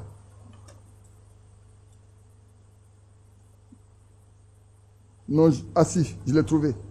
C'est Philippiens 1. Prenons Philippiens après verset 8. Car Dieu est témoin que je vous chéris tous avec la tendresse de Jésus-Christ. Et ce que je demande dans mes prières, c'est que votre amour augmente de plus en plus en connaissance et en pleine intelligence pour le discernement des choses les meilleures, afin que vous soyez purs et irréprochables pour le jour de Christ. L'objet du changement, du renouvellement, le matin je vous disais frère, il y a la nouvelle naissance, il y a la régénérescence et il y a le renouvellement. Il faut que nous soyons renouvelés. Et notre intérêt fait partie du renouvellement dont nous sommes l'objet. Tout doit être renouvelé en nous. Et ensuite, nous doit être restauré complètement pour plaire à Dieu. Dans le jardin d'Éden, le péché est venu, l'homme a été souillé, l'homme a été corrompu. Mais les enfants de Dieu, Dieu veille, Dieu prend soin d'eux. Il veut nous restaurer complètement. Il dit ce que le gélec, la sauterelle, le gazam et les asiles ont dévoré, je vais les restaurer. Oui, Dieu doit restaurer ses enfants. Il n'a pas restauré, mais nous devons être restaurés. Nos frères doivent être restaurés. Nos églises doivent être restaurées. Notre adoration doit être restaurée. On doit nous ramener au commencement, frère. Tout ce qu'on fait aujourd'hui là, ça n'a rien à voir avec ce que les gens font auparavant. On tâtonne. On essaie ici, on essaie là. Dimanche prochain, on en parlera. Pourquoi on attend d'échecs? Non, on en parlera dimanche prochain. On va se donner le temps. On va compter sur le Seigneur pour qu'on rentre en dedans, doucement, tranquillement, pour aller posément, pour aller jusqu'au bout, pour voir pourquoi nous avons tant d'échecs. Et ici, voilà l'intelligence. Notre intelligence doit être renouvelée, frère. Les hommes vivent par leur intelligence aujourd'hui. C'est l'intelligence qui donne aux gens de réfléchir. Ils ont réfléchi, ils pensent. Moi, quand je regarde dans l'avion, il y a l'avion, un domaine comme celui-là, qui s'envole. Il reste en l'air et puis descend tranquillement. C'est ça qui fait que les gens qui ne peuvent pas croire. Ils sont tellement allés loin. Mais les vrais scientifiques continuent de chercher, ils finissent par tomber sur la voie de Dieu et Dieu les sauve. Regardez des bateaux. Des bateaux de 300 mètres de large. 12 mètres, 14 mètres de profondeur. Vous ne regardez pas en haut. 50 mètres de large. Ils ne plongent jamais dans l'eau. Ils flottent. Même quand les moteurs sont en marche, ça flotte. Alors, comme un individu, un incrédule, peut penser que Dieu existe. Si Dieu ne fait pas grâce, il ne peut pas penser que Dieu existe. C'est vrai. Mais vous savez sur quoi ils sont partis pour construire? Ils sont sur la base de l'âge de Noé. L'âge de Noé n'était pas là pour... Il était là pour flotter sur l'eau. Avec ce gros navire à ce temps-là. Ah oui, il a flotté sur l'eau. Avec les éléphants, les hippopotames, les rhinocéros, les baleines d'eau, tout ce qui existe là. Il y avait chacun dedans. Hein? Les baleines, ils sont dans l'eau. Ils n'ont pas besoin de venir. Mais c'est tout ce qui est terrestre là, qui respire là. Ils étaient tous dedans. Hein? Des poids comme celui-là. Et pourtant, ça flottait. Jusqu'à ce que ça va au moins rarara. Ils ont dit, mais attends. Donc, si ça existait, c'est qu'on peut le faire. Aujourd'hui, il y a des navires de plus de 300 mètres de long.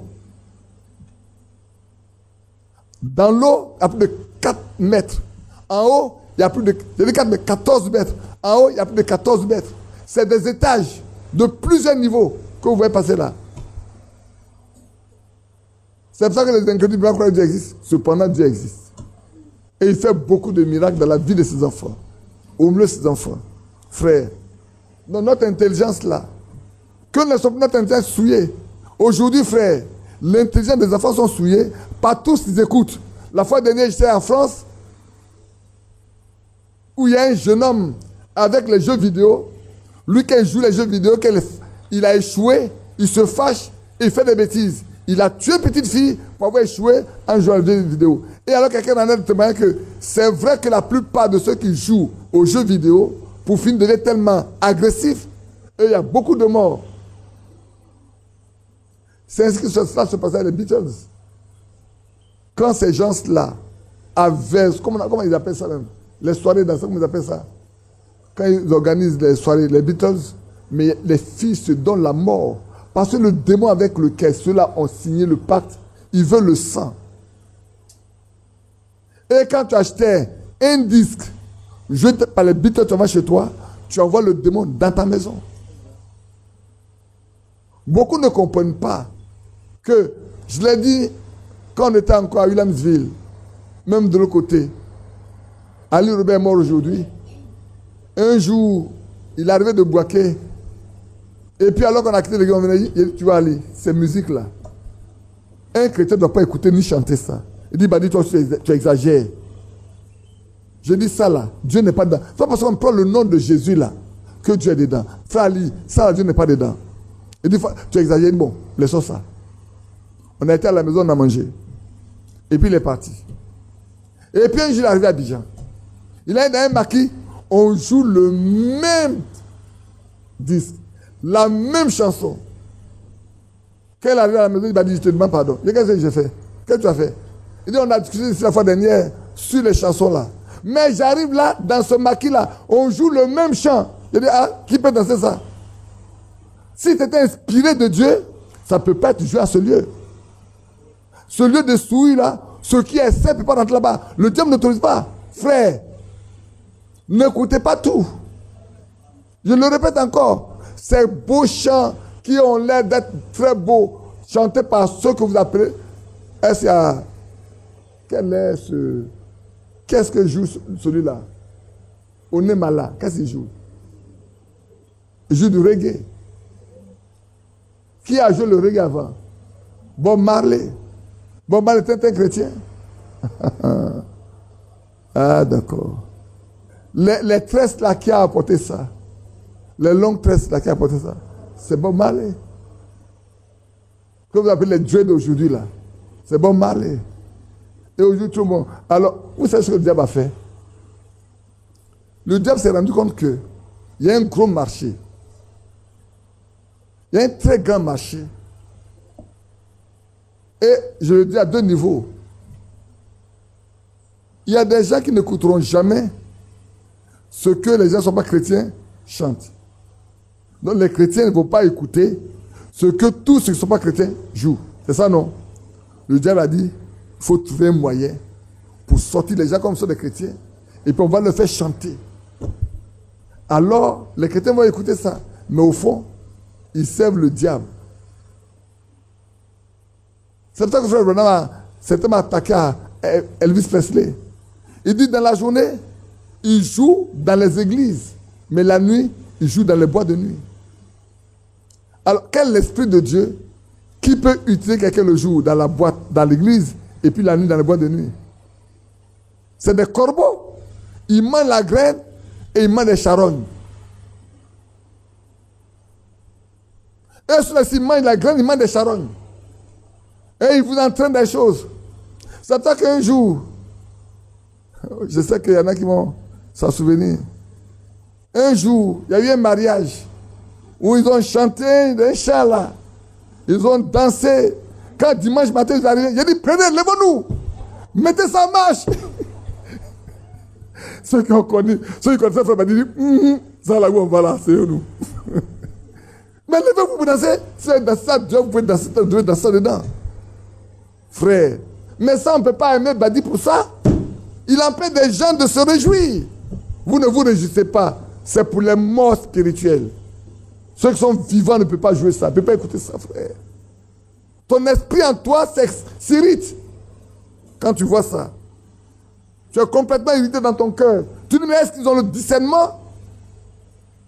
Ils ne savent pas que le diable est en train de rentrer dans l'église. Sortez-le dehors. Frère, sortez. Sortez de ce qui est impur. Ne touchez pas à ce qui est impur. Voilà des impuretés. Et on les a laissés rentrer dans l'église. On pensait que c'était de Dieu. L'intelligence souillée.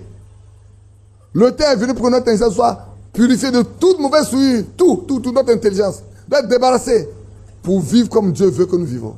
Pour marcher avec lui. Pour pouvoir discerner ce qui est bon, ce qui est parfait et agréable à Dieu. Le mot là, frère, écoutez-moi bien. Ce qui est bon, on va dire, ce qui est... Mais quand on parle de ce qui est agréable à Dieu, ça devient très important. Ne peut faire une chose agréable à Dieu que seul celui qui est conduit par l'Esprit de Dieu. Parce que le Seigneur a dit, celui qui m'a envoyé est toujours avec moi, car je fais toujours ce qui est agréable. Frère, voulons-nous que Christ soit toujours avec nous, mais apprenons à faire toujours ce qui est agréable. Et pour y arriver, notre intelligence doit être renouvelée. Et l'apôtre Pierre Paul dit ici, et ce que je demande dans mes prières, c'est que votre amour augmente de plus en plus en connaissance. De qui? De Dieu. De la part de Dieu. Et en pleine intelligence. Pourquoi? Pour le discernement des choses les meilleures. Afin que vous soyez purs et irréprochables pour le jour de Christ. Voilà la finalité, l'objectif, que vous soyez purs pour le jour où Christ apparaîtra. Mais pour cela, votre intelligence doit être renouvelée. Oui, frère. Et c'était une préoccupation au temps de Paul. Il priait pour eux instamment pour que leur amour augmente et leur intelligence également, qu'ils grandissent en pleine intelligence, afin qu'ils soient capables de discerner. Discerner, c'est quoi faire la différence. Discerner quelque chose, ça doit faire la différence. On me donne deux choses. Comment je peux savoir que ces choses-là, qu'est-ce qui est bien, qu'est-ce qui n'est pas bien? Oui, frère. Que Dieu nous aide. Et puis, on va rentrer simplement dans la raison. Vous savez, comme je vous ai dit la fois dernière, le diable a des millénaires d'expérience que nous n'avons pas. Et il a poussé Ève sur le chemin du raisonnement, du discours, de la discussion. Et il a mené Ève, elle n'a compris, mais tu sais, Dieu là, il vous trompe. Il sait que l'arbre là, quand tu vas manger, tu vas être comme lui. Tu vas savoir ce qui est bien, ce qui est mauvais, ce qui est mal. Tu n'as pas envie de faire la différence entre ce qui est bien et ce qui est mal. Dieu te l'a caché. Il y a un seul moyen d'y arriver. Il a poussé Ève sur le raisonnement. Est-ce que Dieu a vraiment dit? Il dit oui, Dieu a dit qu'on peut manger de tout, mais ça là. Il dit non, Dieu sait qu'on lui mangera. C'est comme lui. Il veut vous garder sous lui. Il ne veut pas vous devenir comme lui. Est-ce que l'homme peut créer ce que Dieu a créé? Tout ce qui existe a été créé par Dieu. Pourquoi le diable n'est pas parti vers Adam? Il est parti vers le sexe faible. Celle qu'il pouvait prendre sous son contrôle. Il a réussi à prendre l'esprit de Ève sous son contrôle. Je vais vous le laisser tout à l'heure, monsieur. Et puis, Ève est tombée sur le coup. Alors c'est elle qui a déclaré, mais c'est agréable à la vue et bon pour ouvrir l'intelligence. Donc en d'autres termes, l'intelligence était fermée jusqu'à maintenant. Aujourd'hui, le fruit là, quand on va manger ça, notre intelligence sera ouverte. On sera comme Dieu. Oui, l'homme est devenu comme Dieu. C'est faux? L'homme est devenu comme Dieu. L'homme fabrique plein de choses. Regardez, quand j'ai construit ce bâtiment-là, j'ai eu peur. Il y a 1,5 m. Non, plus que ça. À ce moment, je fais 1,74 m. Quand je rentre en bas là, encore la fondation de ma tête. La crête a fait qu'on a fondé ça très fort. Et quand on a fini de bâtir jusqu'au niveau où on doit faire la dalle, une nuit il a plu. Je n'ai pas dormi. C'était la première fois que j'ai construit une maison. Il a plu. J'ai dit, oh, ma maison est tombée. Oh, ma maison est tombée. Mais Dieu est en train de donner une assise à ce bâtiment. Le matin, très tôt, quand la pluie a arrêté là, j'ai pris ma voiture. Je cours, j'arrive le bâtiment encore haut. J'ai dit, Dieu, Seigneur, merci. Mais je vois dedans là, tout est rempli d'eau. Tout est rempli d'eau. En d'autres termes, le sol a imbibé l'eau jusqu'à... Il ne savait pas comment faire partir. Il a fallu percer les murs là pour que l'eau sorte. J'ai pensé que c'était fini.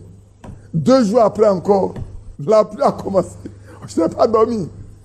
Voilà la sagesse de l'homme. Pour résister à la nature.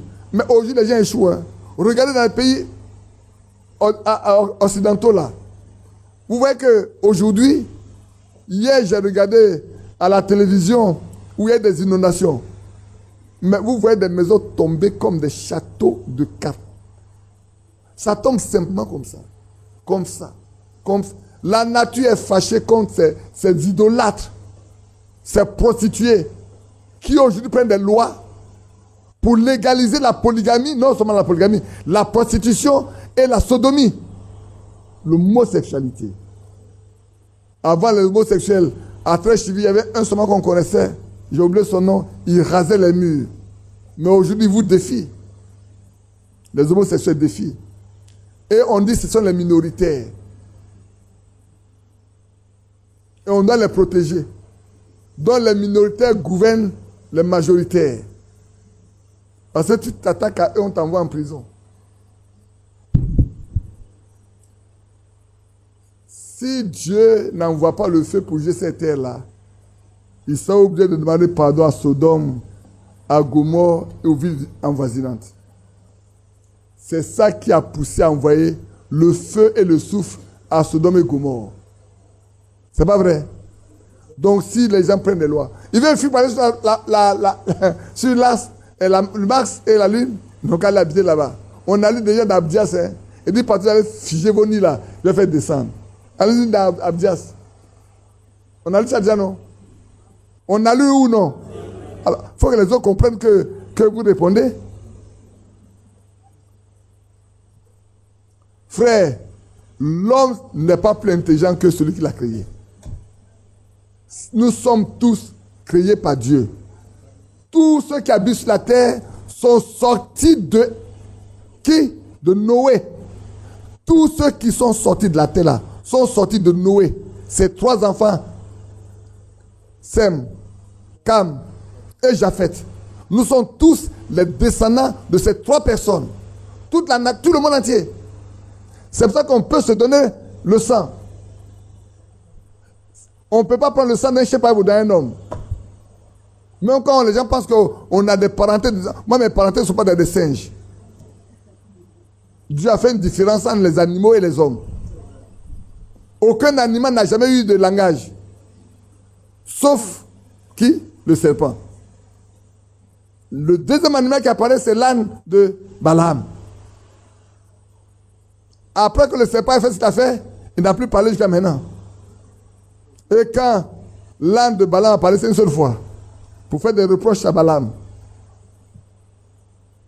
même si on peut apprendre aux chimpanzés, aux gorilles à agir comme les humains, ils ne seront jamais des humains, ils n'ont pas d'âme. L'homme a été créé à l'image de Dieu. Qu'on veuille ou non, il est différent de toute la créature. C'est la créature la plus évoluée que Dieu ait créée. Créer l'homme à son image. C'est pour ça que l'homme peut avoir une communion avec Dieu. Les animaux ne peuvent pas avoir de communion avec Dieu. Oui, c'est vrai, frère. Allons-y, on va lire quelques versets pour le raisonnement, et puis on va s'arrêter. J'ai pris 2 passages simplement. Je crois qu'il y a un passage dans 2 Corinthiens 5 et 10, je crois, si je ne me trompe pas. Prenez 2 Corinthiens, le chapitre 10. Je vais laisser un petit papier là pour ne pas perdre votre temps. 2 Corinthiens, chapitre 10.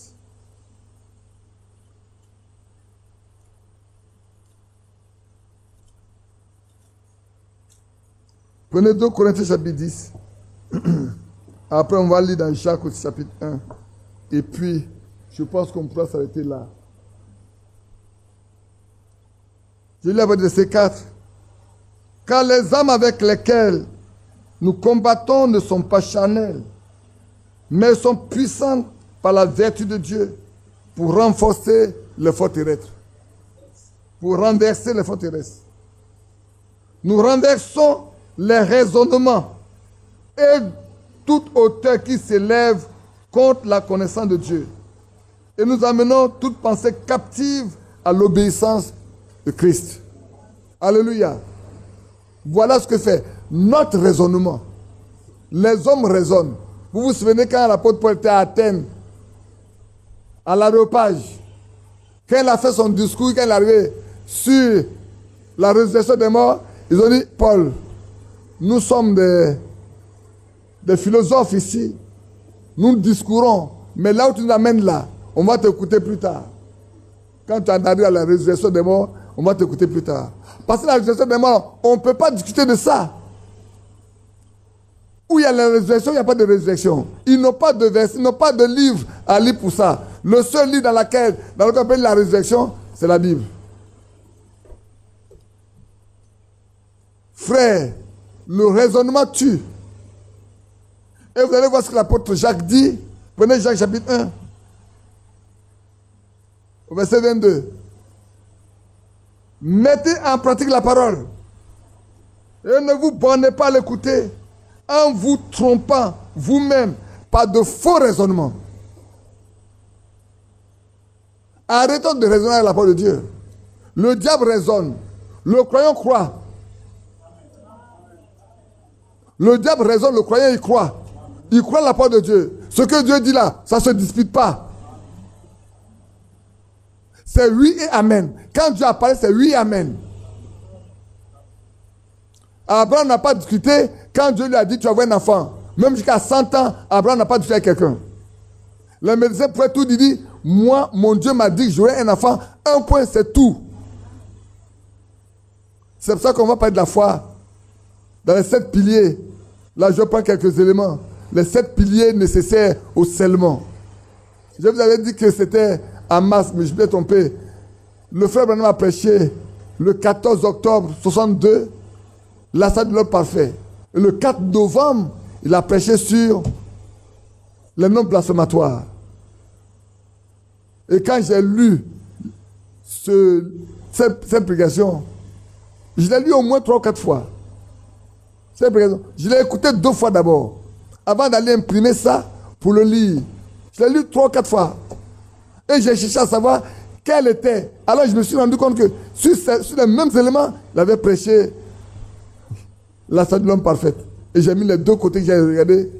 Ça m'a changé beaucoup de choses dans la tête, dans le cœur. Ça m'a ramené à ça. Quelqu'un veut-il être... C'est pour ça que frère, tout à l'heure quand on mangeait, j'ai dit au frère, mais quand on prend ces choses et qu'on amène ça dans ce qui s'est passé chez Corneille, on comprend bien. Corneille n'était pas un juif. C'est faux. C'était un juif. Non, il s'appelle Corneille. C'est un païen. Mais qui a adopté le judaïsme. Qui a cru au judaïsme. Mais regardez bien frère, il fait même mieux que les pharisiens. Il fait même mieux que les scribes.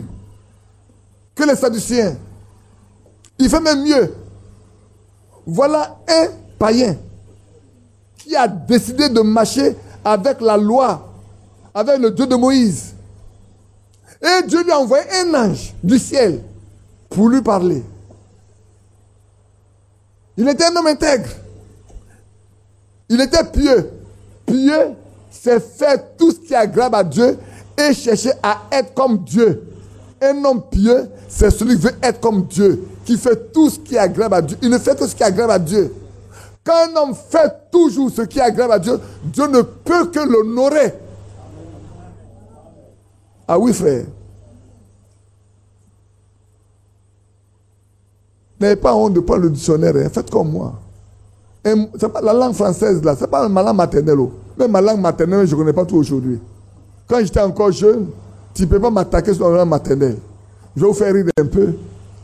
Quand j'étais encore à Bassam, que des amis viennent au village, je leur donne des commissions. Quand ma maman leur parle, il y a un qui dit, quand ta maman parle, c'est toi ceux qui comprends ce qu'il dit. Je vais te répéter mot pour mot ce qu'elle a dit. Quand il finit, je dis oui, j'ai compris, voilà ce que ma maman a dit. Toi, tu ne peux pas comprendre. Parce qu'on a un langage codé. Et le Seigneur fait la même chose. Il parle en parabole. Seuls les saints comprennent. Ceux qui ont son esprit comprennent. À un loup l'intérêt pour qu'ils comprennent. Aujourd'hui encore la Bible là, c'est écrit comme ça. Il y en a qui ne comprennent pas. Hein? On a la preuve avec cet eunuque là. Il lisait bien Isaïe 53, mais il ne comprend pas. Aujourd'hui, frère, beaucoup lisent les brochures, ils ne comprennent pas. Moi, je me souviens encore, une année quand j'ai pris une lettre circulaire, c'est plus laquelle. Quand j'ai fini la lettre circulaire, mon bras parfait a dit, papa, c'est maintenant que j'ai compris cette lettre circulaire. Je l'ai lu à plusieurs reprises, je n'ai pas compris. C'est après que tu aies parlé de ça que j'ai compris ce qu'il y a dedans. Frère, beaucoup auraient pu dire la même chose s'ils étaient humbles. Beaucoup. Mais comme nous sommes orgueilleux, fiers, allez dire à Badi, c'est maintenant j'ai compris. Ça veut dire que Badi a quelque chose de mieux que toi. Oh, il n'a rien qui soit meilleur que toi. Hein. C'est des dons que Dieu fait pour le bien de chacun de nous. Oh oui, frère. C'est pour ça qu'Ali Robert n'a pas eu honte de dire, frère Badi. 3 semaines avant qu'il ne meure. Je voyage, j'arrive, je vois mon frère américain. Mais qu'est-ce que tu as, mon frère? Il dit, je suis malade. Puis je l'ai pris comme ça autour. Et j'ai prié avec lui. Quand j'ai fini de prier, il a dit, frère, je vais te dire une chose, mais il ne faut pas que ça te donne des épaules. Hein. Mais qu'est-ce que ça me donne des épaules, frère? Donc je vais te parler, mais il ne faut pas que ça te donne d'être... Il dit, frère, on n'a rien à faire avec ça ici. Ici, là, c'est l'humilité qui va capter nos rapports. Il dit, tu sais, si tu n'avais jamais été au milieu de nous, nous sommes tous devenus une religion depuis longtemps. Ça, Ali Rebelle a dit. Si quelqu'un pense que c'est faux qu'il a demandé au Seigneur, est-ce Ali Rebelle a dit ça, frère Brady? Il dit, si tu n'es pas au milieu de nous, tu as jamais été au milieu de nous. Il y a longtemps, c'est devenu tous une dénomination, la religion. Mais que cela ne te donne pas les épaules. Sois humble et continue. 3 semaines après, le frère Ali Rebelle est mort. On ne voit pas ça aujourd'hui. Vous ne voyez pas la religion partout aujourd'hui. On est rentré dans la dénomination. Mon frère Abdou Yalambé doit être en train de regretter fort. Parce que ça, il a vu ça depuis des années. Depuis des années, il a vu ça. Il y avait une grande réunion de toutes les religions en Côte d'Ivoire. Ils ne sont pas partis et puis à un moment donné, ils sont partis. Quand il est rentré dans la salle, il a trouvé déjà des frères qui étaient assis là. Mais lui, quand il est entré, le responsable de la salle de Dieu, ça lui dit, vous comprenez maintenant? Vous vous rejoignez à nous? Abdou Yalambé est là. Prenez votre téléphone, appelez-le, dit, voilà ce que Frère Badi dit, tu as vu. Est-ce que c'est vrai ou c'est faux? Appelez-le. Hein. Ayez le courage de l'appeler. Ayez le courage d'appeler le frère Lambert. Il n'est pas encore mort. Ne vous le faites maintenant. Hein. Au moins, je vais avoir 2 ou 3 témoins avec moi. Le jour a dit, moi si je l'ai appelé, il m'a dit ça. Qui veut s'engager à le faire pour moi? Personne ne veut le faire. Thierry, il dit, il ne veut pas le faire. Badou, tu veux le faire, non? On en a déjà parlé, non? Il t'a déjà raconté ça aussi. Donc j'ai un témoin. Mais on dit qu'il faut 2 ou 3 pour que le témoin soit vrai. Je veux un 3e. Non, on va dire que c'est les 2 amis là. Ils se complètent, ça veut dire les choses de la même manière. Hein? Donc, frère, revenons. Le raisonnement. Mettez en pratique la parole et ne vous bornez pas à l'écouter. Ne vous bornez pas à l'écouter. Ne soyez pas des hommes bornés. Vous vous contentez soit d'écouter. Et quand vous sortez là, vous raisonnez. Il y en a qui vont raisonner la nuit là. Hein. Ceux qui ont écouté là. Oh, ya. Maintenant, on dit qu'il n'y a pas beaucoup de discours sur Facebook me concernant. Il ne peut plus faire Facebook. Franck est mort. Non, quand tu les provoques, il ne peut plus parler. C'est vrai. Frère, on ne peut pas combattre la vérité. La vérité là, tu ne peux pas la combattre. Tu peux mentir jusqu'à... Mais elle va te rattraper. La vérité va te rattraper. Donc, vous voyez frère, Dieu a conduit frère Branham à décrire l'homme en 3 niveaux. Le corps. Ce n'est pas lui, hein. L'apôtre Paul en a déjà parlé dans 1 Thessaloniciens chapitre 5. Que vous soyez sanctifiés, l'âme, le corps et l'esprit. Donc tu vois, l'âme, le corps et l'esprit. L'apôtre Paul en a déjà parlé. Point. Et talon a dit que l'esprit du corps et de l'esprit, nous en soyons épargnés. C'est pas vrai? Mais Dieu a conduit frère Branham à nous montrer ce que c'est. À nous faire voir ce que c'est. Et comment nous devons prier pour que Dieu permette que tout ce qui est spirituel. C'est pour ça que frère, Ézéchiel 36 c'est important. Il dit votre cœur là, je vais le changer. Et votre esprit, je vais vous donner notre esprit. Et ici, reviens à mon schéma. Reviens à le schéma. Qu'est-ce qu'il a dit? Le Seigneur a dit, votre cœur est trop mauvais. Il faut que je l'enlève pour vous donner un nouveau cœur. Et que je vous donne un nouvel esprit. Parce que cet esprit que vous avez là, il est souillé, il est impur. Il ne peut pas me connaître. Il faut que je vous donne un autre esprit qui se soumette à ma parole. Et c'est là seulement que je peux mener en vous mon esprit. Aussi longtemps que cet esprit n'est pas changé, l'esprit de Dieu peut venir habiter en vous. Il faut que cet esprit-là soit changé. Il est mauvais. Il rend méchant. Mais Dieu change pour ceux sans lui. Dieu change. Que Dieu nous bénisse. C'est pour ça que vous voyez, tout est réuni ici. Hein? Notre conscience, notre mémoire, notre raison, nos sentiments, notre intelligence. Et la Bible a parlé de chaque élément. que nous voyons bien comment nous devons nous conduire. Et c'est vrai. Que Dieu vous bénisse. On va s'arrêter là pour ce soir. Ça va? Vous êtes satisfait? Vous êtes heureux? On va se lever.